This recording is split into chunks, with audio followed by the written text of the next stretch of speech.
You never know what someone's going through in their day to day. I need to block this out. You lose yourself, but then you become the person you didn't want to become. I truly believe in people. I think people can do a lot of good when they're offered the opportunity.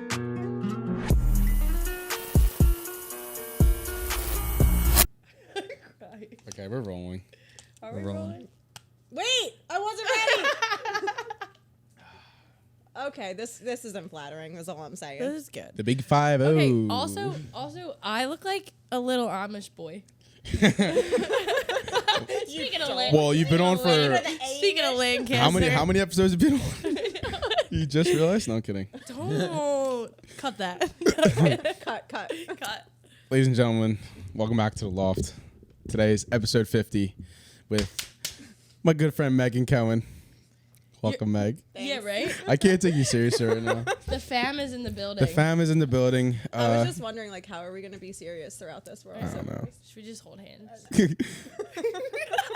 Proceed. If you haven't realized, Meg and I have gotten very close. Very close. Yeah. It's been fun. Yeah. It's been fun. But no, Meg, so it's episode 50, big milestone for the Loft. 50 times we've been doing this.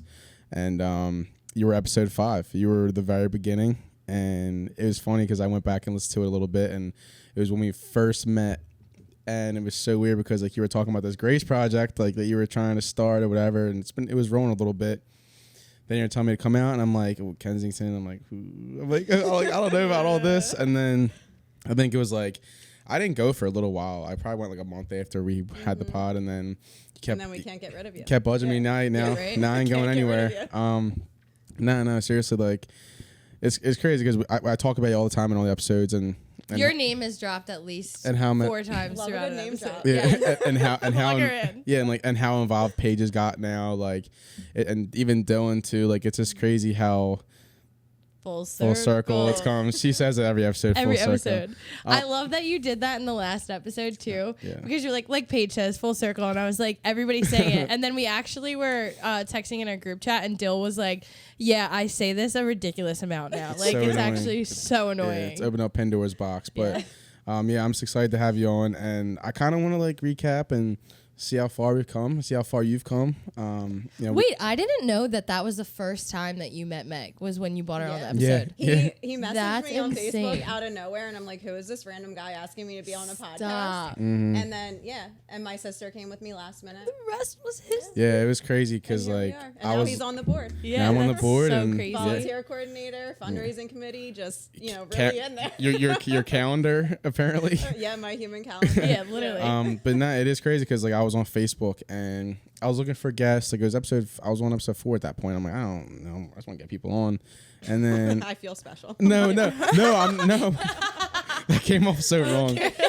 So no, I wanted to get another guest, and I saw the Grace project, and I'm like, this seems interesting. And you posted about outreach, and I'm like, okay, like this is like my lane, what I want, what I'm interested in. I DM'd you from your business account. Was it? Yeah, it's your business account. I think. No, you personal account. Mm-hmm. That's why, because at first, usually if I don't know a man, Yeah. I don't know, Yeah. man. So could have went one or two ways, and I luckily it was for a podcast, and you just were like, yeah, I'm down, and then you and your sister came on, Jocelyn, and we just talked and just kind of shot the shit a little bit and talked about the Grace project and what your vision was, and now like it's all coming to fruition, and and now I got like now we're all best friends, and it's just crazy how far it's come and how much of a part of my life it's become, and just giving me purpose in life and getting me going and getting me inspired, and having someone, the first person in my life that I can consider like a real partner when it comes to just like my goals, you know what I mean? Because I know for a while I felt like I was like kind of by myself in terms of like what I want to do with my life and what direction I should take it. And then meeting you, it's like you taught me a lot of things like accountability and just like I didn't teach you that, Kev. Yeah. Let's dive happened? deeper. let's just say get a good night's sleep Kev does not show up late to things before anymore. before an important meeting. But no, so I think we've kind of held each other accountable, and it's like something that I never really had, so it meant a lot to me. And then on top of it, the people that we've been helping and your story. I mean, we don't have to go too deep in your story because I mean, if you guys want our story, you can watch episode 5. Yeah, And we've talked about it like multiple times too. And you talk about it every day. Yeah, I'm like, You're like, let's I'm not. so. Yeah, so big. So in case you didn't know, we have our gala this Friday, our first fundraiser. I'm super excited about that. When did we start even planning that? I don't even. I want to say we started in like January. Yeah, Wasn't the it in end like of January? I feel Yeah. like. We didn't Yeah. have that. Because I long, was so- thinking about this the other day, and I literally was like, "Holy crap! It's really this Friday," and I Yeah. was like, "This has been in the works for a while." Yeah. But like, Yeah. also not though. Like Yeah. a while it feels like, but we did so much so quickly. With the That's group that we that's so have. true. Yeah. And I feel like we were meeting like every Sunday, and it was kind of crazy. Like when we would jump on the call too, and just be like, "Okay, like this is where we're at with all of this. Like this is who we have in contact with now." Yeah. And then it was like we posted the flyer, and I want to say, how quick did it sell I out? think it was less than a month. I was about to say less than a Yeah. month. 100 people pretty- sold out, and then And then we added a table. And it's Meg added a table. okay. We Meg voted on doesn't. it. I'm pretty sure We Meg voted doesn't on the even have table. a seat right now. I Like, don't Meg- have a seat. Yeah. I gave up my seat. Yeah. Yeah. But we added, and that table sold out in less than 24 Yeah. hours. I Crazy. didn't even post it, and It's it insane. sold out. Yeah, Yeah, I'm We excited. had to tell yeah. people that we had to push them off till the next fundraiser. to the next fundraiser, which is crazy. Which is to be determined, but Yeah. really good problem. we'll have It's a a great really problem. good problem. Yes. To have. yeah, we'll have producer Dylan vlogging that and filming that, and we'll also have a professional like Matt and Rahi gonna do it too. But so there'll be a footage to come if you guys want a little bit of context, and come to the next one, and also volunteer in Kensington. You Yeah. know, that was a big thing for me, like starting out just volunteering, and this it's crazy like. Everybody like falls in love with it though. Yeah. Like every single person that we've talked to and we've gotten out there and they've actually like been like, okay, this is the Thursday I'm coming out. They haven't turned back. yeah. Well, and that's like, I mean, the picture that I sent you guys yesterday from the first trip, that was so like crazy. Yeah, because we didn't have a name. Like, I didn't even. The thought of the Grace Project like didn't exist at that point. And then like I went out with my friends, and like it was that same experience where you just. It's fulfilling. Yeah. know? Can you kind of dive into like what you guys talked about on episode 5 and where we're at now, just like in comparison? I don't even remember. It was like early on. Yeah. Was Right? was it awkward for you? Like, were you like, who is this kid? I mean, not necessarily, because at that point it was actually so there was an article that went out about the Grace Project, and it got picked up by like a ton of different papers. Yeah. So the timing of him reaching out kind of lined up with like when other people had first started reaching out. So that's why like when I saw a podcast, I was like, oh, like let me open this message. So like the timing of it wasn't that weird, but it was like at the start of the, kind of getting like that public. It is crazy. recognition. I noticed that because once I had you on, I'm not saying the Loft did anything, but Oh my god! it is at 800 views just saying. But no, just kidding. But no, it is crazy. Like, that's timing. Like that's something that I really started to think about recently, just because of just how much my life has changed and how much better it's gotten, and the people I brought into it, and I reached out right before that, and then it was just a conversation. Hey, you want to come on? Yeah, sure. Okay, come this time. And then I don't really remember what we talked about, honestly. I don't want to. I think it was mostly just Yeah. like what my story was, Yeah. and like a little bit about the Grace Project, and then you pulled my sister up and talked to her a little bit about like It's coming. yeah. It's coming back to me. So we did talk about just like your story, your addiction, you in Kensington being out there, because I wanted people to hear about it and hear about a success story, and even Jocelyn being the sister of someone who struggles with addiction, and I just wanted to really hit on that. And that was like the main premise of the conversation, but we didn't really dive into like anything about fundraisers or anything like that, because They didn't exist. It didn't exist. Yeah. And No, it's we not were where- only a couple months old at that point, because it was January. It was January. So we were. I don't even think we were 6 months old. Yeah, I told you. that So point. we're filming so today. crazy. Today, as of filming, 15 months. 15 months since Yep. exact day since I put that out, and Yeah. Which is crazy because there's been so much that has been implemented. Mm-hmm. So It's much. insane. And I feel like we continue to like, even when we were on the, like we had a golf outing last Saturday, and Meg and I, they gave these two idiots golf carts. they gave which us a golf cart. I don't know how that happened. I only almost crashed it into the water one One time. time. I think One time. I think it was like hole like 13 or 15, and It was 13. And 13. also the only hole that had a keg, And we're literally, I'm not kidding you, me and Meg and I are sitting there, and mind you, there's other people still golfing too.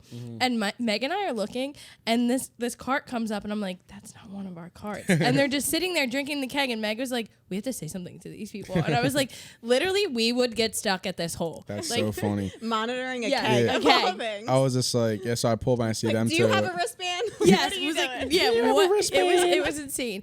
But what I was getting at is we were having a conversation and stuff too, and we were talking so much about like even future plans and future fundraising and stuff like that. And it was like it just to get excited about things and like people that I'm in contact with, how we're gonna work with Brandon and his stuff. And Brandon's my boyfriend, by the way. yeah, I'm like, Like, Okay. we're just- everybody's Shout like, out. who the hell is Brandon? Shout out Brandon. Brandon. I see He's you, going to be brother. planning a fundraiser. Yeah, so Yes. more to come on that. We'll have Brandon on the pod, talk Yeah. about that for sure. No, so I actually want to hit on this before we even talk about how I got started, I guess, but I want to hit on like how important you and Maddie have been, like truly, to the Grace Project, because I didn't even expect it, like, because I know I might not give you like you guys enough credit or even mention it, but like you guys really have, like, when you guys started showing up is when the volunteering really picked up, because you just brought a certain energy and like lightness to it that I could never bring, because I walk Well, around. don't do that. No, you. Yes, you do. No, when you stepped in as the volunteer coordinator, things started changing immediately.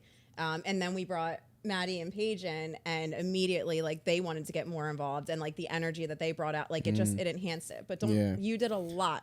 I just you did a lot to get the the amount of volunteers, the volunteer retention, and like having this family feeling with our volunteers. You know. Yeah, I mean, when I stepped in, like, because the only reason why I even really wanted to be like that is because of just how my experience was.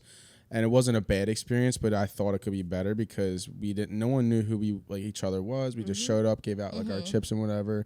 I never really brought anything. Our chips and whatever. Literally, like that's what it was. It was like chips, and then we had like, well, they also made We me like, handed out chips. well, they also made me pay my dues and scoop the pasta and stuff. And you also were the pie guy. I was the pie guy The and pie the banana guy And the banana guy. whatever else. Yeah. I like the bananas. I literally walk around the entire park giving out the bananas, and I'm like, Yeah. I'm Those so bananas obnoxious. are like They good go. bananas. They're fire. Yeah, they are really good bananas. I that and the bagels. I eat them myself. But you know, it's crazy. Like it started off, and I was just like, you know what, this could be better. And then you presented me the opportunity to be the volunteer coordinator. I was like, yeah, sure. And then And like the load that took off me, because with everything else going that's a on, lot. like it's so unrealistic, like as important as those trips are to me and as important as the volunteers are to me, to make sure that there's like that family environment. I just, there's not enough hours in the day, and like having somebody step in that was like super capable of doing that and did such a great job. And like you brought Maddie and Paige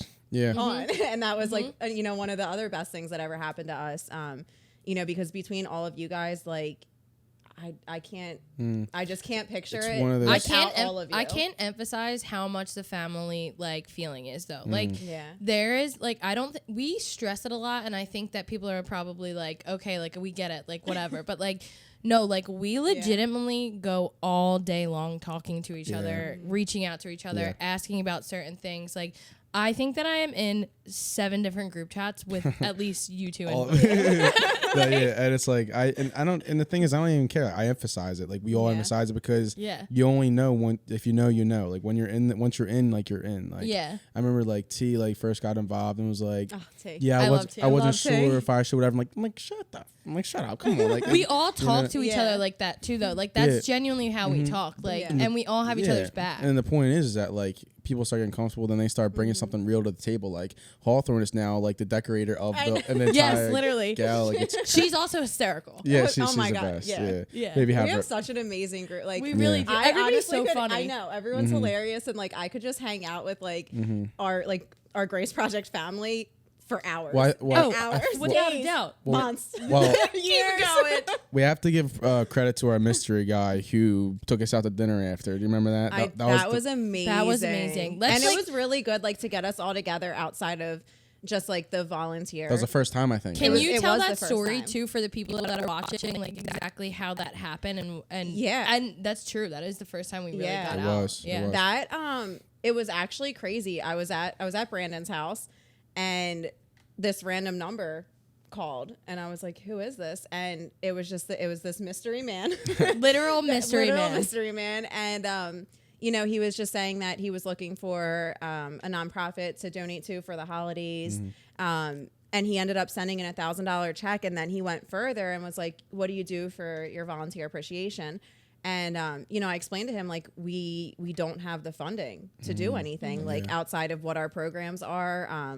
You know, so really, like, we spend time together on Thursdays, and outside of that, like, we just don't have the capability of doing anything. And, you know, he jumped right in and was like, well, how about I just take everyone out? I'm going to come out on a Thursday. I'm going to take everyone out to eat, and I'll pay. And, you know, and he did. And he was just like, he was great. He was super. And after that, I don't know if you guys know this, after that, me and him got on a call, and like, he gave me feedback about the Grace Project. I didn't know that. Yeah, like, so he, you know, great guy, great mystery man. Great mystery man. Mystery And man. that it was really good to like get together and stuff, especially around the holidays and stuff like that, to kind of just like, because it really is like, I kind of want to go into this too, is there are nights that are very heavy emotionally. Oh my gosh, yeah. And to really like take a step back and like get together, like now we do it almost every Thursday. Like if we don't go out on a Thursday, it's usually because like there's 5 of us that like actually have something to do on like a Friday, and we're like, we can't. No, so before I ask Meg, I'll say that I know Paige. Before I ask you about your first like time it like really hit you, I know Maddie and Paige had that 2 weeks ago with Cass, and I just remember like saying, you're gonna have to get used to this because it gets heavy, it gets deep. I had that moment a while ago, but so Meg, I wanted, before you get into yours, I wanted to ask you about yours, because there's certain things I've never really asked you. We kind of just went with it. And so what was like your first moment when you were just like, oh wow, like this is real? Like what? Well, I didn't have one because I lived it. So, you know, I knew like when we started going out what to expect. I knew that there was going to be people that I wanted so badly to like pull out of there and to like shake them and be like, look, you can turn your life around. And you have to remember, like, because I was homeless out there, when I first started going out, it was only about, I had a little over a year since I was, you know, out on the streets there. So in the beginning, I was frequently seeing people that I was actually homeless with, and that I knew, and that I had conversations with. And, you know, it's hard because like you get to know these people, and despite like them being an active addiction, like I've had like good conversations with some of the people out there, and like I care about them, you know, prior to ever doing Grace Project stuff. One girl specifically, like the night that I left Kensington, you know, the last time, we had a conversation about like wanting to turn our lives around and like wanting to get sober. And, you know, she's still out there, and she actually came up to me about, cause we talked a couple times, and then it was like maybe 8 months into doing like our outreach trips. And she was like, you know, I'm ready to go. And I remember that conversation. Like, you have no idea like what that meant to me. Cause you know, I remember it too. And like the night before I left, like telling her, you know, like you could do so much more. Right. And she was like, I promise next week I'll go. And I haven't seen her since. And stuff like it's hard, you know, and there's a lot of people that I haven't seen in a long time. And like, then you get to it's like, are they in jail? Are they dead? It's or heavy. did they get clean? It's a lot, you know, but I 100%, I know what to expect when I go out there. I know that I can't force this on anyone. So my biggest thing, like I go out there with the mindset of like, just showing them that they're cared about, and showing them that there is hope, and like that they are loved. You know, and just praying that somebody wants to get off the street. Have you ever told yourself like, I should like detach myself from these people, because you don't want to like get to a point where like you get like not let down, but you feel like if you lose them, are you scared to lose them? Does that ever like come across your mind? I wouldn't say like that I feel the need to detach. I would say that I definitely have like a healthy boundary set with everything. Sure. That's super important. Yeah, I mean, and I also work in treatment today, so it's important like across the board with what I do with Grace Project, what I do with work, to make sure that, you know, I keep in mind the reality of the disease, and just knowing that there is a possibility that I'm going to lose people, or, you know, we're going to see people one week and the next week they're going to be gone and I'm not going to know what happened. You know, clients at my job, like getting a relationship with them, and then there's the possibility that like, you know, I could never see them again too. So it's just the reality that comes along with the disease. So I think like, you know, I'll never draw a hard line of like not caring. But I make sure to be fully aware, like going into every trip or going into any time, like even outside of Kensington when I'm helping people get into treatment or what happened, a couple weeks ago when me and Brandon drove to Kensington late at night to get somebody into treatment and he backed out. And that night hit you hard. That hit me really hard because I saw so much of myself in him and the things that he was saying. And, it's hard. And I have to sometimes like, I do get a little like extra affected and I have to remind myself like, this, what to expect. And, and I just have to tell people when you're ready, I'm here. I think that's something I'm learning too, is that you don't get your expectations too high because you just know that there's a high chance that it can just happen again. And like something I've learned with my uncle, and you've been a very pivotal part of that, where I think really another full circle thing, because we talked about your uncle on the first episode. I didn't know if you were going to say it, so I didn't say anything. We did. No, I'm honestly fully open about it now. Like I used to not be, but now I'm just like, why would I not be open about it? There's no shame in it. Nah, absolutely not. And I was just thinking it's more so for him, but like for now it's just more like now it's at the point where he just needs to hear it, right? And especially from someone like you, and it's like I don't know if you know this. I might have told you, but like he overdosed like probably like a little less than a month ago, 3 weeks ago, something like that. Wow, right around the month. And month ago, right? And so my mom, so they found him like he was dead on the ground for a few minutes, and they took it. So someone who was there took a picture of him, and I saw the picture of him just dead on the ground, and it really it like numbed me. It didn't make me emotional. It kind of just numbed me because I'm like, I expected that in a fucked up way. But the crazy thing about it is that I think my mom hit you up very late at night, wasn't it? And within an hour, Meg got him into the top like recovery spot. Is he in recovery right now? Yeah, he's as of right now. Yeah, he's put on 20 pounds. Like, but the point is that Meg, without even a blink of an eye, got him into the best recovery center in Pennsylvania, like the nicest one.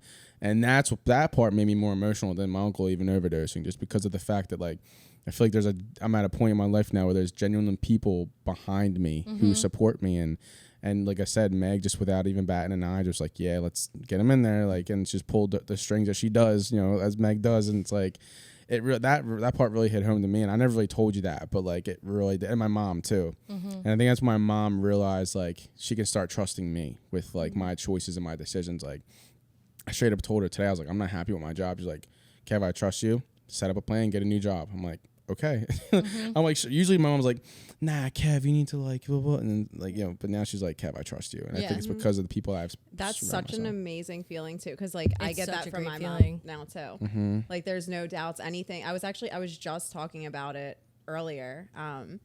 With one of my friends, because I had to speak for something earlier, and we were talking about the award over the weekend and like having my mom there, and that led into like talking about how supportive she is and like how supportive she's been, and the fact that she never like, no matter what I say to her, she never like questions if it's like she like trusts me to make the right decision, and like she never doubts me. Like she's like, you can do anything you put your mind to, like you've proven that.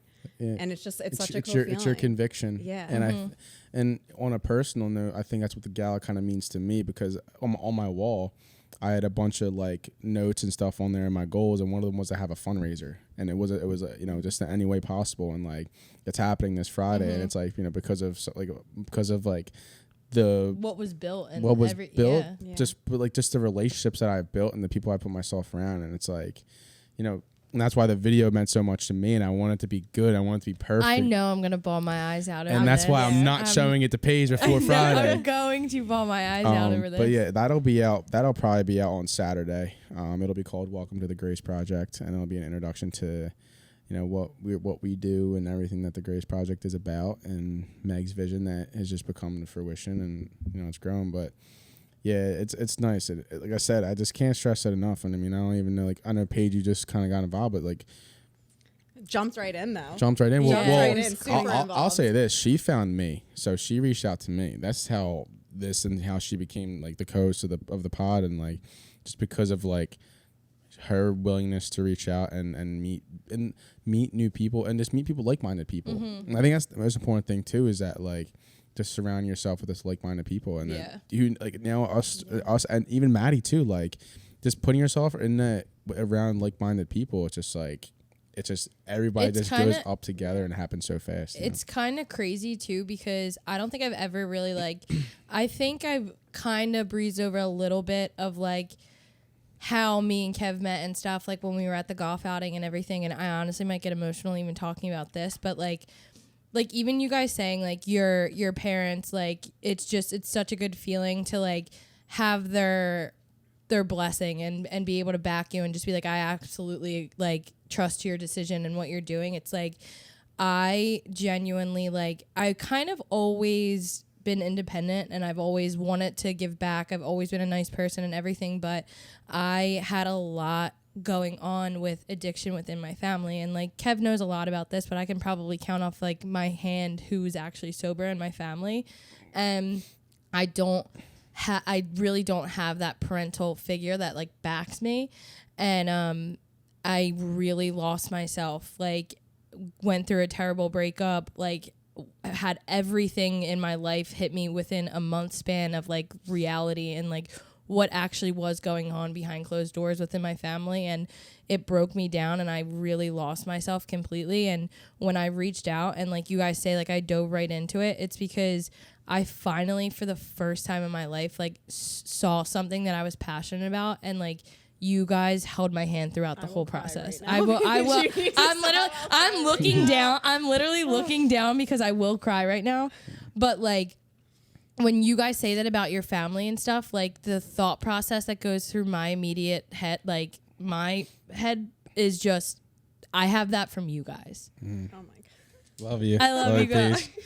I mean, but like I genuinely like it's crazy because like I really don't know what I would do without you guys and without the Grace Project and what we have going on. And like I can't tell you how many times I will call you and just be like, I have an idea with this, or I think this is a good idea. And like even having you bounce things off of me too, like it gives me a sense of like me again. And like I genuinely for a very small period of time thought that I was never gonna have that again. Yeah. And like to watch this grow so quickly and so big in front of our face and like it be so successful and everything that we've really talked about like is happening is just an unbelievable feeling. Yeah. At the end of the day. Yeah. And I give you credit too because like you have, and I mean, you've literally had no reason to be in this position just in terms of like, you know, what you were surrounded by, right? You mentioned that all the time, and I'm sure we'll, you know, as you and Megan build your relationship, you'll learn more too. I mean, we shoot together every single week, so I know almost everything about you. But We did talk a lot at the We did golf talk a outing. lot. I did learn a lot. yeah, when you're in your carts. And I already had so much respect for Paige and like so much appreciation for her. And I think it was great to have like that one-on-one time because like we're always together in a group setting. But we really like connected on a deeper level there. Yeah. And like I got to learn a lot more. And I think I've probably told you, Kev, like since the golf outing at least like 4 times how great she is. Yeah, she stresses I love Meg. I literally like she stresses it more now, and it's like it is funny though because like I said, like I trust Meg with everything, every decision I make. I like not like most decisions like that are important to me. I'll run by her because I trust her, and one of them was like just like how involved you were getting, and she just was straight up like, yes, like Maddie, Paige run the social media. Like, she gave you responsibility, and like that's like a big step for her because her. you even said it. You were literally like I was freaking out. Yeah, because it's hard for me. Like, I don't know, when you go from doing everything, like even with you, Kev, like it took a while to. Even when you fell into your role, like for me to start giving like more responsibilities and like trusting you to do, because like you proved yourself. And then like moving forward, you know, when you brought up to me like about Paige and Maddie getting more involved, you know, I told you, I was like, I don't know, like, you know, it was kind of, but I trusted your opinion on them. And then just like seeing them and like seeing the love that they bring out to Kensington and out to like my people out there. I just, there was no denying that they should be more involved, and like they've done amazing. Yeah, we probably sound like we're on some shit right now, but there's a certain energy that's been around the Grace Project recently that you just can't really explain.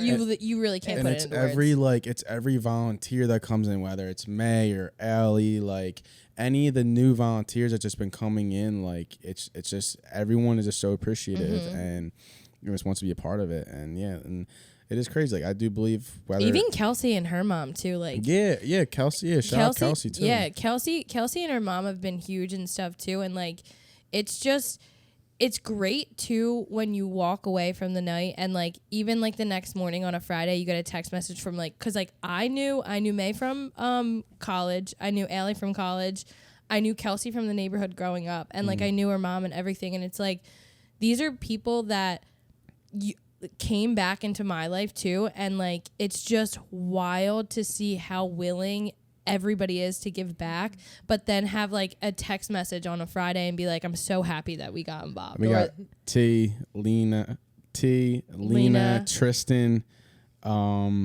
Kate Jenkins. And that's another thing. Like I'm slicing literally them bagels up, Kate, if you're watching. Yeah. There's so many in here, but it's just like. But it's just crazy. Like this. Like I want to say I started November, December, and I live with Tristan. Yeah, that's crazy. Like, I mean, that's a big step. That's a very big step. It's crazy. Like, and now, and I did that to like even to move closer to you, like, which is just like insane. Well, not like that. Cut. No. Cut that. Cut it out. Cut that.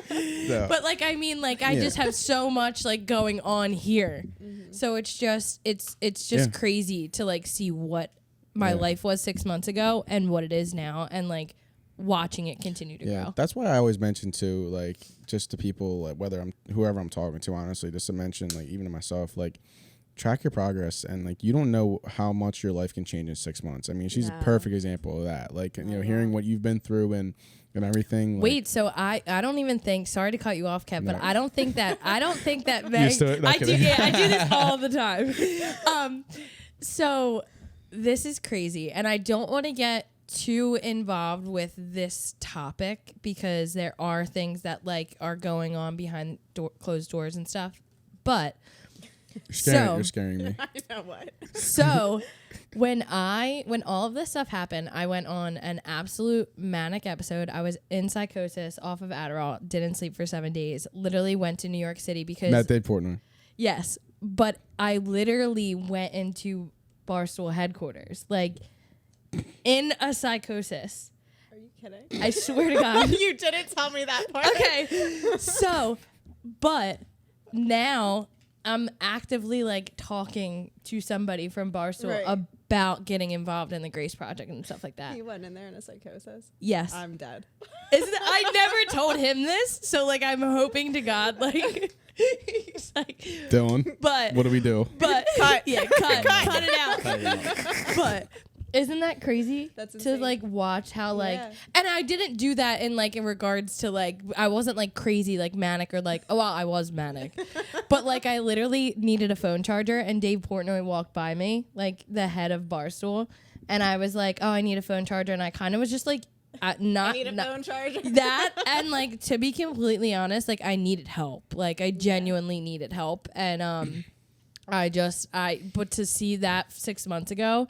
And now, like, how passionate I'm about this and, like, figuring all that stuff out. And, like, because, like I said, like, I was alone. Like, I was really alone. And, like, what happens when, like, you find your purpose? Like, I, you know, obviously through being in AA and, like, you know, being in therapy and doing all the different, 1,000 different things that I did to work on myself, like, a huge part of what got me to where I am today is finding my passion. That's the number one thing that has gotten me out of a very dark hole. Absolutely. 110%. Yeah, I mean, I agree. Like, that's something that everyone needs to find. And that's tough because, like I said, like, I was at my job today and I'm just like, I fucking hate this. Like, I don't want to do this. And then I realized what I have to bounce back on, which is, you know, like this and the brand that I want to build. And then the Grace Project, like, I'm like, okay, I can calm down. Because if I didn't have something I'm passionate about. Question, do you still work at your job? Yeah, I do. But do they watch this? No. No. You're like, all right. He's like, I fucking hate my job. Let's see in the edit.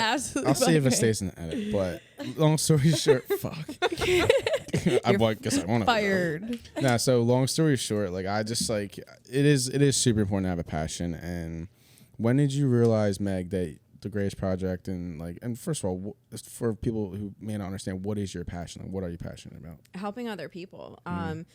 You know, so like when Grace Project started and it was just the Kensington outreach, I knew that because like I was able to identify it wasn't just about addiction. Like the reason, what kept me in my addiction for so long, like active in addiction, was that I felt hopeless. And I also realized that there's other reasons that people can experience that hopeless feeling, and it's a horrible place to be.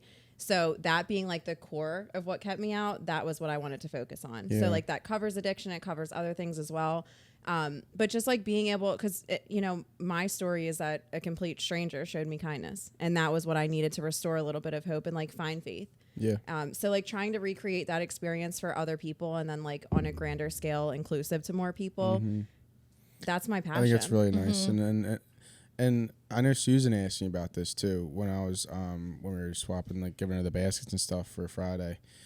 She was like, yeah, so like I noticed like Meg, like she's obviously like is into the addiction stuff, but then she's like in other things too, like with the Give a Hope. I'm like I told her, I was like, listen, like she just wants to restore hope. You know, she doesn't, like, you don't want to be put in a bubble. I mean, yeah, kind of things where you came from, but like to restore hope in other people, like seeing Delaney's face, Gabe's face, Lily's face, like there's nothing like better than that. Like, and it's something you can't even capture in a video. As much as we try, it's just like, yeah. And listen, those days, like, that's not just about the kids. It's also about their parents. You know, their moms like stay in contact with us, and you know, seeing their faces light up when they see their kids happy, like, because imagine what those parents are going through, watching their kids struggle through this. So it all falls under that umbrella, you know, whether it's because sometimes like the kids might not even realize, like, you know, Gabe is the happiest little boy ever. That little boy's got hope. But his mom, on the other hand, she needs a little bit of a pick me up. So, you know, it all goes in line with what our mission is. And that's why, like, everything that we do, it's for people impacted by poverty, addiction, or sickness. It's a very interesting way to put it too. I never really thought of that, about that, to be honest, because when I'm filming, I'm focused on like the kids and like make sure whatever. That's very interesting. And like, yeah, like, because I know we do keep in constant contact with the parents, and they just emphasize like how grateful they are, even like the phone calls. Like that's sometimes the best part of the video, if I'm being honest with you, like letting them know that like their child's been, like, you know, randomly selected as a recipient of the Give a Little Hope program. It's like oh man, like wow, you know. And we usually get tears, you know. They're grateful. They're grateful because they have to watch their kids, you know, suffer with whatever it is that they're going through every day. And, you know, like other kids, because it's happened to be that all of the kids that we've done so far have some sort of sickness. But even if you just like look at parents that are struggling financially and they can't do nice things for their kids, like imagine what that's going to do for the kid and for them if, you know, we draw their name out of the hat, or you know, if if they lost their parents to addiction, you know. So there's so many different aspects, but it all falls under hope. You know, it's all right in line with our mission. It can be confusing because people are like, oh, well, you do stuff for addicts, and that's why I always try to push. I just think we do that so often. Like, that's a weekly thing. That's so it's like people see that and they're like, oh, that's your brother. Yeah. So people kind of miss that because it's like, oh, you know, Megan's in recovery. It takes time. That's all. And like, I think that's important though. Yeah. Like, for sure. like, you know how you, like, I know you mentioned like the kids might not even know, and like you guys are like, it's really nice to see the parents and stuff. Looking back on that though, like I'm such a big believer, especially like learning about my own past and like what has happened to me and stuff, like how crucial those years are. Like, yes, that is great that they like are hopeful in the moment, but like you have no idea what that is doing to the child for later on in their life too. Right. Yeah. And that's one of the things, like, it's setting a great Delaney, example too. You know, her getting bullied, like, you know, making sure that the focus that day was just making her feel special and like making her like realize that she's beautiful. For sure. You know, because that is a worry too. Like, what's this end result in a situation like hers? Where can that lead? So if we can be there, so important, you know, in any way, just to bring hope to her, bring joy to her, bring hope to her mom, and then stay in contact, because the goal is after we do, like, you know, probably 6 of them, do like a group event, get them all together, like, you know, continue to see them and like kind of just be there for them, because then you create a network as well, like because a lot of the times, like, it's very hard to, like, if you are getting bullied and stuff, to feel related to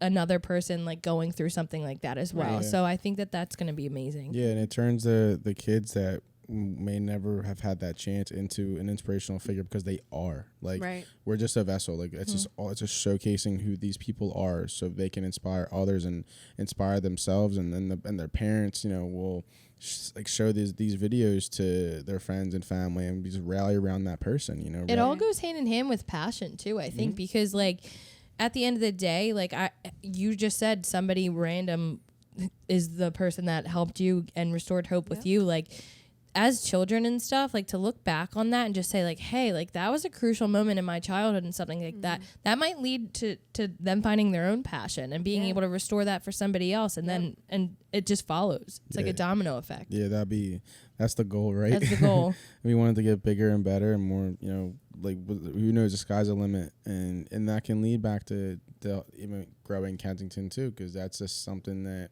you know, I've become passionate about. We've all, obviously, you've been out there. We've talked. We all care. We all truly care about. And listen, the people out there too. Like I was out there, and now look what I do today. So you know, and that's why, like, yeah, we've gotten a large amount of people off the streets. But even if we went out there and like say it was just one person, and we're out there for years, and like we got one person, that one person could do so much more. And absolutely, that ripple effect. Yeah, and because when I'm out, like what I see is just so much potential. Because I see a bunch of me's. It's potential, and you know more than anybody because you were out there, and it's like, and it is cool. Like, it is cool to see other random groups come out and give out food and just be out there because they want to be there. They might not be an organization, but they want to be out there. I think it's really cool, and kind of leading back into that with Paige's story about Cass, like just how you see potential and you want to run with that. I know you, and it's cool too because like people seeing what we do in Kent, like we've had people reach out from all over that need help, that need to, like it does. They don't have to, like we've placed people in treatment that weren't out in Kensington. So like even just by doing that, like it has it grown. creates it has a trickle down effect. You also network with a lot of people and stuff too, like the connections and stuff that you have with your job, with everything that you're doing, with like how big like the coverage has gotten. Oh my god, my like job like, in itself, like they're scholarshiping. Someone for us. It's just so beautiful to watch it really unfold and stuff. And like I had somebody reach out from I don't even think I told you this, but she just gave me a picture and she was like, can you look out for this girl? It was years ago, but she's in Kensington and I'm in Washington now. And she was like, and she used to be a close friend of mine. And it's like to see somebody reach out from Washington State and just send a picture and be like, I saw what you guys are doing. Like that alone is just so big. We had someone reach out from Ireland. That's crazy. That is so crazy. Yeah, that's what I mean. Like this, it's become like so much bigger, and like it touches. Like, granted, our like hub for the addiction stuff is like we're in Kensington. Yep. But by doing that, like it's grown so much, and people see that and they know that like this is someplace that they can call and like we're gonna help them with any resources that we have, or I'm gonna find them a bed in treatment or whatever it is that they need. And sometimes it's just like parents. We get a lot of calls now from family members that like they just need to talk. Yeah, that's what happened to me today. Yeah. So it's like it's continuing to grow, and then people hear about that, and so it's beautiful. Like Kensington, and it all started with Kensington. Yeah. No, you know, who would have thought? It all started with so Kensington. crazy. Who would have thought? Well, that's what was crazy too, because like obviously I was in Boston last week, and it was like. I think Monday was the first full day I was in Boston, and I got a call from somebody's mom who was worried, who I've connected you guys and stuff. But even to be in Boston, and I was on the phone with her, and she was like, I don't know what I would do without you right now. Like, nobody gets my situation. Like, I genuinely needed to just talk to somebody. And she was crying, and it was like, even to be able to give that relief to somebody is just it's nice. Beautiful in itself. It's very humbling, and also too. The beauty about the Grace Project is we're not inclusive. Like anyone can be a part of it, and that's what we stress. Every single social media post you see on Instagram or whatever, like we're out there, every single Thursday, and people can get involved in it as long as they fill out a volunteer form. Yeah, so a lot of volunteer work. So I learned that from you. So when people will email me and reach out, I'm like, fill out the form. Like, I was like, I have the link like saved on my phone. I'm literally just like, I just go there, copy and paste it. You know what? We'll actually have it linked in the description, Yeah. and people can just volunteer and get involved because it's such. And a Kev will reach out to you. And Kev will reach out to you. Our volunteer coordinator will be in touch. Kev will give you a call. And I will give you laughs every Thursday. Paige will definitely give you laughs every single Thursday. She'll try on the outfits. The different. How about the shoe thing? The shoe thing. She was joking. I was joking. T looked at me and she goes, yo, how much you want to, she was like, cause they'll like challenge me. They'll be like, get rid of this. Like one time we dead serious had a graduation gown. Like some of the stuff, like some people will throw stuff in it and you're just like, what? I put it on and I did the same thing with the shoes. And I was like, watch this, T, I'll get rid of it immediately. I shit you not. I put these shoes on within 3 seconds. Some they guy were horrendous. They were Dorothy shoes, weren't they? Horrendous. No, that was another time. Oh, is it? It was like different time. My bad. Different like time. I mean like Different shoe sale. I mean like it was like pouring out, and I'm pretty sure they were like beat up old moccasins or That's something hilarious. like I mean like something your grandpa would wear. And I looked at this guy, and the way I like did it, he was just like, I want those. I was like, they're sold, like they're yours. That's amazing. It was literally like, But and that goes. It speaks volumes that like the people out there are so appreciative, and like Oh, they yeah. really they'll take anything, because even the stuff that it's like we don't want to bring out stuff that they're not going to want to wear. We don't want to make them feel like any less than. But a lot of times, like the stuff that we give them, whether that's even just like layering up or like a graduation gown. What's the If thing? when I was homeless out there, great grab blanket. that's This what I is a said. Great grab. That's how I sold it. Yeah. That and a beach hat. Yeah. And I was like, you look beautiful in this. And she was like, really? And she did. That's so funny. And I was like, yeah. So Yeah, who knows what she's that's using it for? But Yeah, and that's something I say on the phone too when I talk to the potential volunteers. I'm like, listen, like, I get it, it's Kensington, but the fact that you even reached out, you have a reason, you have a purpose. Like I talked to this girl Jess today, and she lost her brother probably when like 2016 to an overdose, and she's like, I just wanted to get involved. I'm like, that's great. She's like, I'm like, you know, you're gonna be in Kensington, right? She's like, yeah, and I'm like, well, listen, I'm like, I understand how it sounds, whatever, but I don't go as far as say you're safe, but you're in a controlled environment to a degree. To a degree, yeah. To Don't a be telling degree. people that they're safe. I don't Yeah, say I was that. I'm I don't pretty say sure that. the text I sent Meg the other night when I was like, Well, I mean, because we've had the reality is, and like that's why even like a huge shout out to our volunteers, because we've had multiple situations now where we've had shootings less than a block away from Yeah. our volunteers. Yeah. So you know that it doesn't happen often in comparison to like how much we're out there, But it's but there. it happens. but it's you there, also, it's a risk. but that's why, like, kind of going back to like Cass's story and stuff too. Like Maddie and I both saw something in him immediately. We both looked at each other, and I was like, there is just one. I was like, he is going to get chewed up and spit out here. Like, he is way too nice. There, people are walking all over him, and there was a couple people that were very sketchy with him while he was there, which we wound up finding out he did have a hit on him that night. So he was like, he would have got killed if we didn't get yeah, called that Uber. he legitimately looked at us and was like, you guys just saved my life tonight. Like, legitimately, at 10 p.m., I was going to die tonight. Yeah. And then Maddie went to go visit him. She still talks to him, and she was so excited. Yeah. To Oh go my God, because I was so like, sad I was in talking to my Boston. friend Deanna that she works for the place that I put him.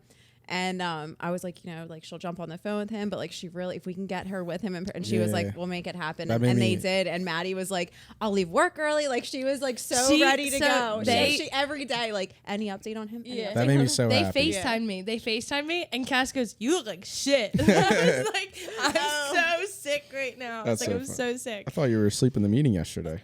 I've been How about really, when she really was sick. like under the blanket, and then you asked her, and she's like, "Yep, Yep. Yeah, I'll go set up the tables. Yep. yep, Like, yep, got it." You're lucky that I'm like sitting Yeah. here right now, being able to hold a conversation. So, Dylan, I wanted to ask you how you came out. How was your trip? So, like everyone else would say, you know, it was a little skeptical Yeah. at first coming Yeah. out there. Yeah. I felt better that I went with you, Yeah, yeah. but Oh, thanks. I Dylan. feel like once I was involved, not even involved, it was just like when I walked up to everybody already there, they acted like I was already there like every Thursday. Like they were very welcoming. Like everyone Yeah. shook my hand, said hello, made sure I was handing out the right things. Everyone was just super welcoming. Yeah. And it's made it like a really, really good experience. This is Yeah. why I just like helping you out with Yeah. whatever I can with this, especially with the gala on Friday and everything. I'm so excited. I'm so We're so But excited. it's- Dressed to I don't know, impress.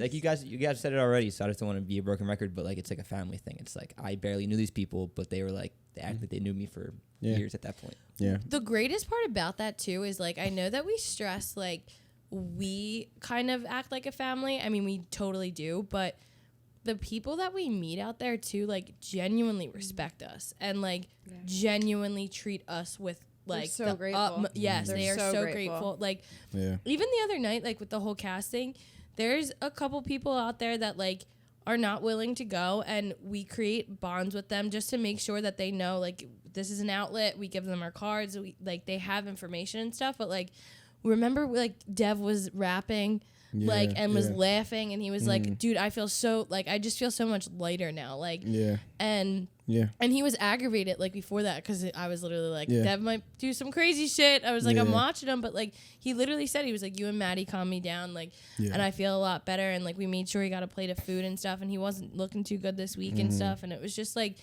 these people genuinely, like, we have a strong connection with all of these people. And that's what makes you and Maddie so special about being in the Grace Project, is that you're able to do that. And I think what people in Kensington need is like, like, you don't want to jam recovery down their throat, because like 9 times out of 10, I mean, I know from your experience, I'm sure if people said that, you don't want to chase them away. Right, you know, right. if people kept coming up to me and like pushing this like recovery thing on me, I would have hid from them when I saw them. Oh yeah, so that's absolutely. like, you know, it's one of the biggest things. It's like, let them know that we're here when they're ready, but we love them regardless. right? That's how Dev is. Dev's been there since I started. Yeah. And like we know for a fact that if we genuinely bring this conversation up, it's gonna be like maybe every once in a while, like we'll say something, and like he knows what we're there for. Yeah. He knows that we have outlets and stuff, but like he genuinely just wants to have a conversation and be like, I learned so much about him when we were there. Like I know so much about a lot of these people's lives, and it's like, it's really wild, because at the end of the day, like, they are human beings. Yeah. Period. And you're just chipping away, right? And Yes. maybe one day they do break and like, oh, you know what? I actually want to go. And Well, and that's what, like, in my story, it wasn't like it all led up to that one moment with that woman, but there was seeds planted prior, like Josh, you know. So, and that's why, like, even if it's not us, like, say, you know, we're out there and we talk to these people and like we plant a little seed, you know, and then somebody else comes in and like, and then they decide to go. So it's like, you know, it's just.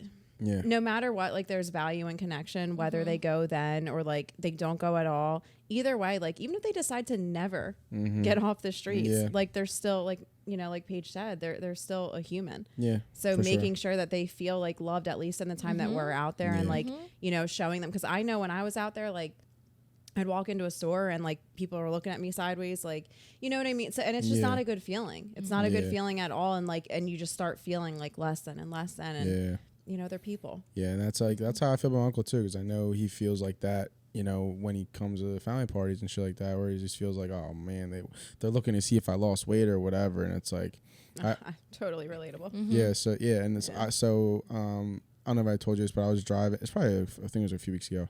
I was driving to actually go to the bar. It was like a Saturday morning, and I saw this dude who was well. I'm kidding. I was going out on a Saturday. Kev, The dots. if you need are- help, yeah. I got you. I promise you. I do not got know. you. No, so I was meeting. I'll say this. Anyway. I'll rephrase this. I was meeting some friends, and I saw a guy actually right on the corner of Cumberland.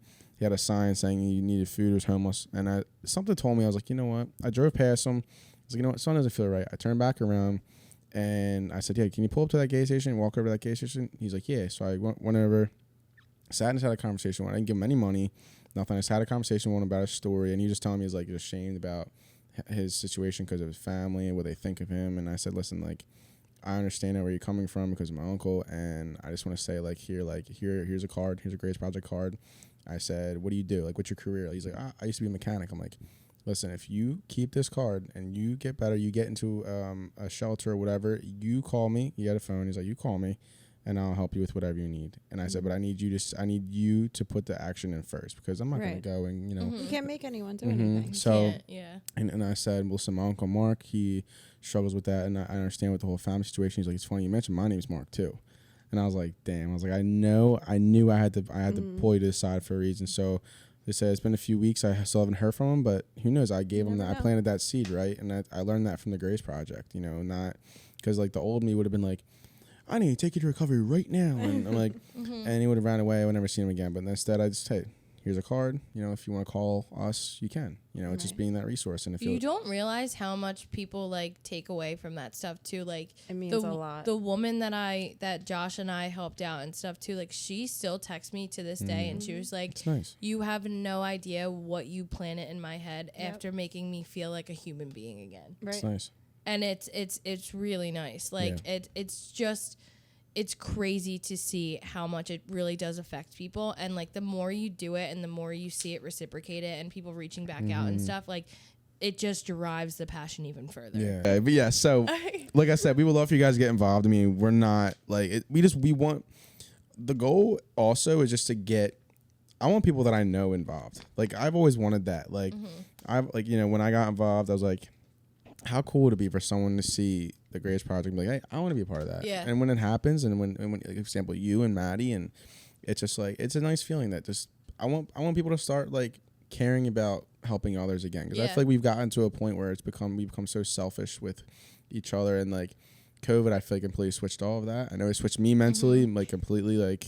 But you know, it's I am funny. literally a different person. The place I was speaking for earlier, there was a commissioner there, and after it was my hair, and after he asked a question, he was like, "So how has COVID impacted your nonprofit?" And I was like, "What's crazy is we started during COVID. So I'm like, we have nothing to compare it to." Right. But like, it was so weird, like being asked Which that is question. I was crazy. like, so weird. Like so many businesses and nonprofits, like, and just people were impacted by COVID. And then like here, Grace Project is starting. I feel Kinda like lucked out, I I feel think. like if That's anything, what I said. like, It's God. It's God and the people that supported us. That's the only reason that we were able to. and we get to turned this it point. into a positive. Like I Yeah. feel like it all was turned into like a very big positive. Yeah. Yeah. I mean, to everyone watching that, will be a part of the Grace Project and is a part of the Grace Project, we are so thankful for you. And I know Meg is super thankful. I mean, let me. Even the people that are reaching out and like donating, like I had We're spreading the word. Spread the word. Just spreading For the real. word. we had a buddy of mine, like a good buddy. a good buddy of mine, which is kind of crazy actually. It's like weird connection, but like he reached out. Tell us about the connection. Well, like it's literally it's just one of those things where Might it's have to like cut that annoying. part out. It's annoying to like tell it because it's like my cousin's friend's brother's like One of those, we don't need it. Okay. yeah, like that not like not like Not as interesting as I thought it was going to be. no. You know all about my Yeah. interesting connections. I know. We do. Please share. Kev knows my type to a T. Kev, describe my type. I'll put a pic of Jesus on the screen. No, Kev messes with me every week. That's so funny. But this guy did reach out and like wound up giving a donation. Like I have so many people that'll reach out and they'll be like, "Hey, can I like get like a Venmo or something to like send over a donation?" That's becoming more frequent. Yeah, it's and I'm nice. like, It's cool. And that's it, because we need, like, we have our volunteers that, like, our boots on the ground, but we need to be able to pay for things. Right. Yeah. You we know, fund Yeah. so stuff. even there's a ton of people that like have never volunteered with us, but they've donated. Or people that even just like share our stuff. yeah, Like Yeah. sharing stuff on Yeah. social media gets Yeah, the it's word out. very so big.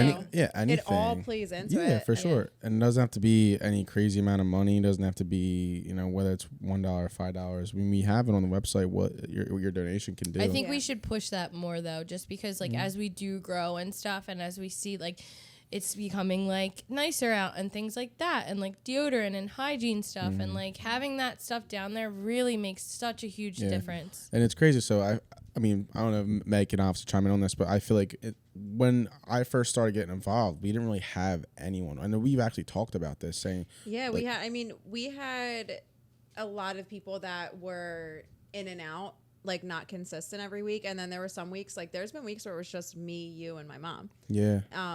Holy so- shit. Dude, that's so true. Yeah. Oh my God. So- Thanksgiving remember that? It was like a few of us too, Mark and stuff. Remember? I was like, wait, 2 Thanksgivings No. She was in jail. I was in She was in jail.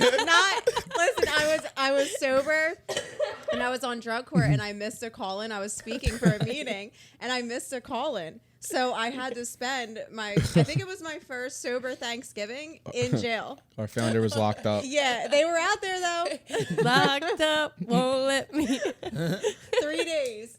That's so funny. Oh my Yeah. God. But yeah, no, so we like Thanksgiving, I was in jail. That's why I'm looking at it. I'm like, what are you doing here? what are you getting What are at? you doing here? No, so yeah, no, we literally were just worried about getting people out, like volunteers, and now Now, like the ones that like we have so many that are there every week. Single week. That's what's crazy, because like not only has the amount of volunteers like overall grown, but like within that, people that come out every single week has gotten so like crazy. And we literally we go out afterwards, or like we get together and stuff too. Like it's fun. Like I look forward to Thursday every single week. Yeah, it's really it's a good problem to have, and now we get to like. So I'm really looking forward to school being done. Yeah. So that I can we need. I can It's so actually fun. be there the whole time, That's because gonna be- I always have to leave early for That's class. gonna be really crucial once you get off school. You can see all my bar kisses. No, I'm kidding. I'm just kidding. Oh my God. I'm kidding. But totally kidding. but like, it's exciting. And I'll be the designated driver.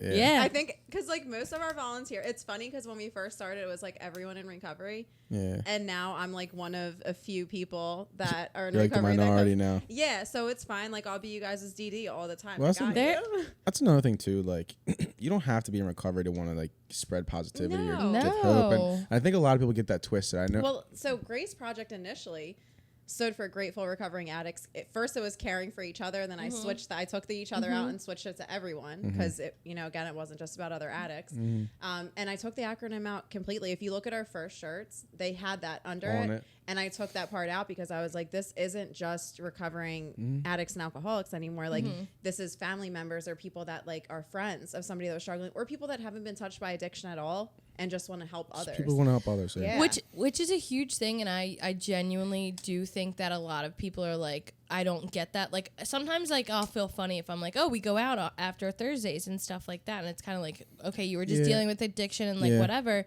And like there's a couple podcasts that I like listen to like of people who like help with addiction and stuff like that, and it's like there has been moments where like I take a step back and I'm like, am I kind of like a fraud for doing this? And then like I drink. But you're a normal person. But also I think it's even more important too, because like you become addicted to addicts too. Like I've gone to Al-Anon, like I've done things like that, and like I've always had like this battle between myself, and I'm like, am I like, is this bad that I still drink and I have such an like addicted family and stuff like that? And it's like, no, like there's so many steps and stuff that I've taken and everything to recover from like being even addicted to the addict and stuff like that, and being able to share that story. A lot of people relate to it. It's as long as it doesn't affect you with your day to day, and you don't have that disease. You know what I mean? Like that. Yeah, it's like it's a fine line, but at the same time, and even if it does, like. Even if it does, like that's your decision to make that determination, not like for other people to make that determination for you. And you're still helping other people. Like there's that's the biggest reason like I took that out, because there's no we're inclusive to everyone. It was just like I said in the beginning, like when it was smaller, like that's what it was, and I was like, this thing is getting a lot bigger, you know, and it's tons of people from all walks of life, and a lot of things too. A lot of people too are affected directly, whether it's like their family member or something. So they do have a reason, you know, whether it's not at all.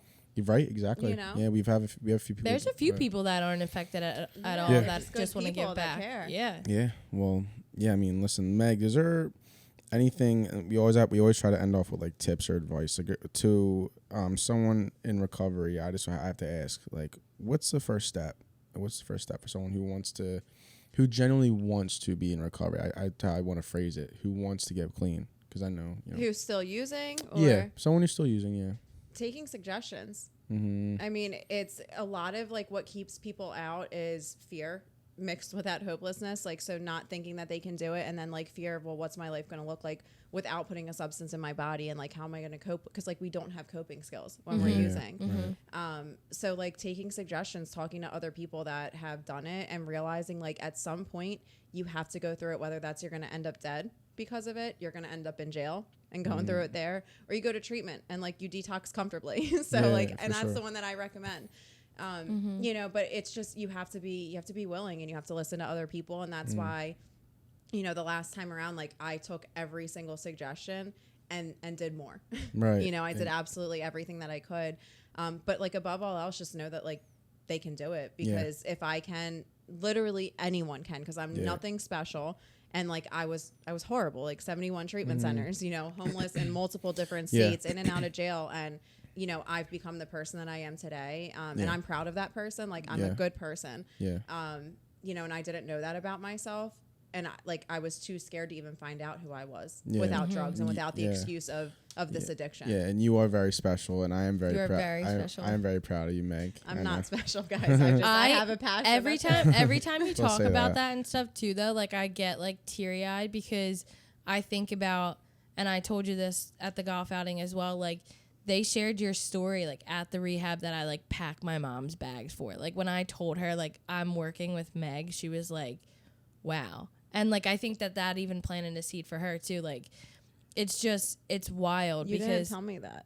I did. You didn't tell me that either. No. What? Who did I tell this to? Maybe Not Maddie. Not me. Not me.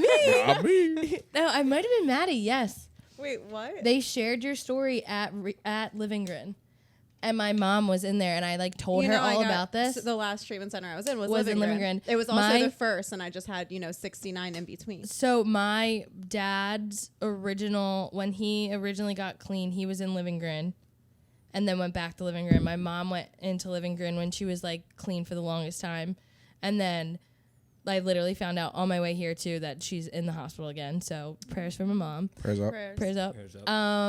But it's just like it's crazy to like know that I was coming here and stuff too, and like it's just such a wild circle, and like it just makes me It is a full circle. It's so full circle. It is a full and it just makes me so much what's crazy more too passionate. is like Grace Project uses Living Grin the most. frequently. Yeah. And you know what's even That's crazier? where I try to put like as many people as I can in Living Grin because like it means so much to me. It's where I finally got began sober. and ended. Yeah. So when my full circle. yes, Full circle. when I was the first rehab I was ever at, when my mom told me we were going on to a little trip to see my dad, it was literally like a Living Grin like day of like hope and like the family day. Yep. Yeah. That's a core memory. I was so That's young. insane. So I went there. That was the first time I ever went to Living Grin.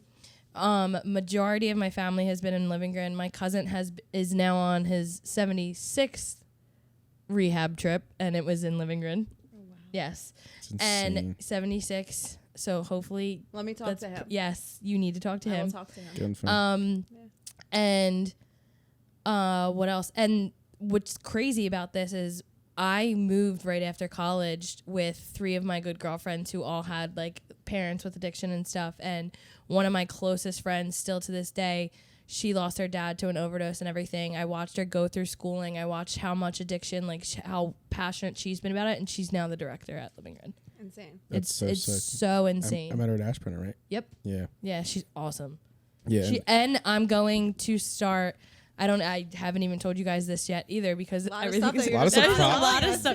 I've been gone for a week. A lot has happened. I don't LOFT exclusives. I am now going to be going there every single Saturday afternoon and doing like a class with everybody. Yeah, that's awesome. Oh yeah, that's so sick. Yeah, every Saturday afternoon. Proud of Paige. Proud of Paige. Proud of Proud of Yeah, something I think we should hit on too is that you said 71 times, right? It's 71 times. Like there is no time limit or counter of how many times you can, If you're still breathing, there's still hope. Right, exactly. And and you never know when that You can get it your first time. right. It'll take you 100. 71st time. Yeah, okay. We get it. But no, get it. because I remember, and I always go back to this with Darnell. When I went to help him with the car, me and Dylan would go to the car. I was there too. Yeah, I'm saying to her. Yes. I'm saying when we wanted to go to the Yes. give her the car. It's like she was like down and out, like down on her luck, like living at the house like that and commuting to like Ubering to work, Ubering to see her kid, and it's like it's just you never know when that person's gonna knock on your door and give you a car and change your life or like. Why isn't anyone knocking Yeah, on my door? where's If anyone wants to give me a car, Granted, a house, whatever you're thinking whatever you're about. thinking, Granted, man, I'll take it. I'm a good person. I'm nice sometimes. I'm a nice person. You may not always get a car, but you may get that one opportunity for hope, and that's something that the Grace Project does offer. When that's that one, an opportunity for hope. And I even like when we had the conversation when we drove the older guy to Temple. I know that was I think that was like your aha moment. Yeah, and that was big. Just stressing to him like Cry a lot, Jesus. I'm like now I'm thinking about it, I'm like there's so many you're a nights. crybaby. I'm a crybaby. But it's good though. You just care. You have a big heart. It's good though. You're allowed to have a big heart, and Yeah. you and Maddie. I stress that too. You guys have huge hearts, and it's so nice and refreshing. Because for me, I sometimes get like closed off and numb to it. Oh, don't even. Kev. I'm just saying. You get emotional with the Grace Project. Yes. you better. He stop. literally was holding me 2 weeks ago as I was crying, like, no. Yeah. And he's like, it's okay. I was consoling He you. was You were. crying, making I the love video of our progress. Okay, when you fuckers see this video, I'm going to bawl my eyes out. you're gonna cry too. Kev made me sit in my car today. Literally was like, you cannot come in. And I was like, okay, great. But now yeah, I'm no, going to bawl my but eyes yeah, out. like I said, like it's just like the older guy was like, I just can't wait to get clean and then go fishing again and tell my friends that, you know, that I could, you know, I'm clean again. But but yeah, I mean, what? I'm crying laughing. She showed me her phone, and there's 1,000,000 notifications. And I swear to God, moments ago, I had 1,000,000 notifications, and I was like, "Yeah, I know. I have a Snapchat." Anyway, I'm really important, guys. God, her shit is dry as a Sahara Desert. You want to hit up Paige? Please. She needs it, but Please message me. Listen, I mean, it's a great way to end off the pod, I think. I mean, this is an amazing episode. Yeah, I got stuff to get to. I feel like she's got people to talk to, okay? Sorry, guys, you gotta wrap this up. I got a lot. I feel like we could just like talk for hours. Yeah. We Like, could. We really absolutely could. To be quite frank, I don't want to edit for 3 hours of a pod, but nah, seriously though, like, I mean, it's a great episode. We can do an audio exclusive. We can do a little audio if you want to keep talking. So we'll wrap up the video. Meg, thanks for coming on. I mean, thanks for having episode me again. 50. I mean, this is a really big 5 to 50. important to 5 to me. 50. Yeah, it's a really important to me. It's just like progression of the podcast is just growing more and more, and Especially to see, honestly, sorry. No. Sorry. I'm on another. I'm sick. I don't even mind. I don't even mind it anymore, honestly. I Like, always do this. No, but it's really cool though too to see one. You were on episode 5. You randomly reached out to her. Then to see me come on to the episode, and like I was still in a very vulnerable state when I initially came on. Yeah. And then to like see us talking about the Grace Project, or like even like the episode that I did, I'm pretty sure on the episode I said I was like, oh, I'll be there like next Thursday.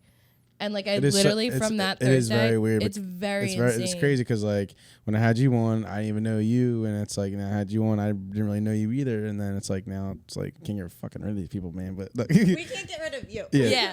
fair enough. That's the Fair enough. you're the issue, I think.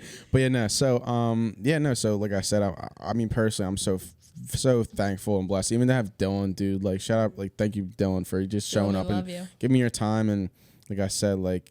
It's just I just truly believe in what we're all doing, and I think it's gonna pay off. And it just feels right. You know, you have that feeling where it's just like, no more outside energy. I know who my people are, and it just feels right. It's a very rewarding feeling. Yeah. And like legitimately, I couldn't even have any other people if I wanted to because I literally. You're stuck with us. Yeah.